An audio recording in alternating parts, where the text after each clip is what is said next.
Today we are going to study about hybridization. Hybridization is defined as the mixing of the atomic orbitals of same energy levels to form a new set of hybrid orbitals of equivalent energy and shape. Let's go into the characteristic of hybridization. The orbitals taking part in the hybridization must have only a small difference of enthalpy. Thus, 2s and 2p can hybridize. 3s and 3p can also hybridize, but 2s and 3p cannot hybridize because there is big energy difference over there. The hybrid orbitals may differ from one another in their orientation. Hybrid orbitals can form only sigma bond. I hope you know what sigma bond is. That is connected with single bonds. The total number of hybrid orbitals formed is equal to the number of atomic orbitals involved in the hybridization process. The electron waves in the hybrid orbitals tend to repel each other and they tend to be the farthest. So they'll be very far. Let us understand hybridization by taking an example of carbon atom. Now, formation of the excited state of carbon atom. Now, if you look at the first diagram over here, the energy level diagram of carbon, before that, if you look into the electronic configuration of carbon, it is, we know that carbon has an atomic number of 6. So electronic configuration is 1s2, 2s2, and 2p2. So 6 electrons in its orbital, and we'll see that their is 1s electron is complete, 2s electron is complete, and in 2p orbitals we see that there is only 2 electrons and the other orbital is empty, and we all know the capacity of 2p is 6 electrons in 2p orbitals. So if you look at the first diagram, the carbon atom in the ground state takes up some energy. So the carbon atom in the ground state will take up some energy and goes to the excited state. We can say it will get excited, heated up. In this process, a pair of electrons in 2s orbital, that is in this 2s orbital, will split up, and one of the electron from this pair is transferred to the empty 2pz orbital. So if you look at this, we can call this as X. We can call this, if you take a red color, yeah, you can call this as X, this as Y, and this as Z. So from 2s, one of the, what happens, 2s orbital splits, a pair of electron in 2s orbital splits up, and one of the electron from this pair is transferred from 2s to, we can say, to the empty 2pz orbital. Thus, the excited state has four half-filled orbitals. So you'll see it has 4 half-filled orbitals. Now, one orbital of 2s and 3 orbital of 2p, 1s coming from here. So one orbital of 2s and 3 orbitals of 2p, they mix up, forming 4 hybrid orbitals of equivalent energy.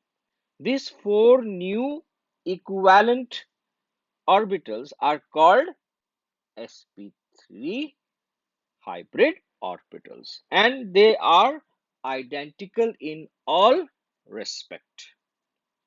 Now let's understand it more by studying about carbon and hydrogen combining together in sp3 hybridization and forming methane.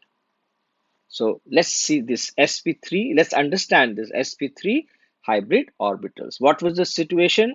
Mixing of outermost s and 3p orbitals forming 4 sp3 hybrid. And there is also minimum repulsion with tetrahedral 109.5 degree orientation. Let's understand that. So what we see in the diagram and what we can recollect also, the single 2s orbital, here what we see in this part, the single 2s orbital is spherical, different from the dumbbell shaped 2p. 2p is dumbbell shaped orbital. This would indicate that one of the four bonds differ from the other three, but scientific tests have proven that all the four bonds have equal length and energy. This is due to hybridization of 2s and 2p valence orbital. So in the methane molecule, what we see, if we carefully look into the methane molecule, what we see, four sp3 hybridized orbitals formed. They repel each other and they are directed towards the four corner of a regular tetrahedral. If you look into this diagram over here, regular tetrahedral. The angle between them is 109.28 degree. Each sp3 hybrid orbital contains one unpaired electron. So each one we can see has one unpaired electron. In each sp3 hybrid orbital, one of the lobe is bigger. So you'll see one of the lobe is bigger and the other lobe is, because of, why is that lobe bigger? Because of more concentration of electron density. And also only a bigger lobe is involved in bond formation. Due to this, maximum overlapping is achieved. So if you look at this diagram, the four sp3 hybrid orbitals of carbon atom having one unpaired electron, each overlaps separately with 1s orbitals of four hydrogen atom along the axis, forming four covalent bonds. So it will form four covalent bonds. Remember, single covalent bonds. Thus, in methane, if you look at this diagram, molecule has a tetrahedral structure with carbon at the center and four hydrogen at the four corners of a regular tetrahedral. Hydrogen carbon hydrogen bond angle is 109. So the mixing of one s orbital and three p orbitals of the same atom having nearly the same energy to form four orbitals of equal in all respect, forming four orbitals which are equal in all respects, and they are tetrahedrally arranged, and therefore we call it as sp3 hybridization. You'll see at the bottom that sp3 hybridization and the methane molecule finally formed.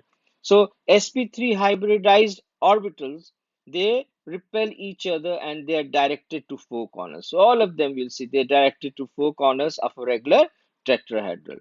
And again, we see that the angle between them is 109 point, if you look at the angle, 109.28, and the geometry of the molecule is tetrahedral and it's non-planar.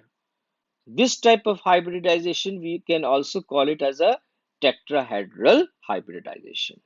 The sp3 hybridization is clear in this last diagram of methane CH4 molecule. So I hope you have understood sp3 hybridization and what hybridization is.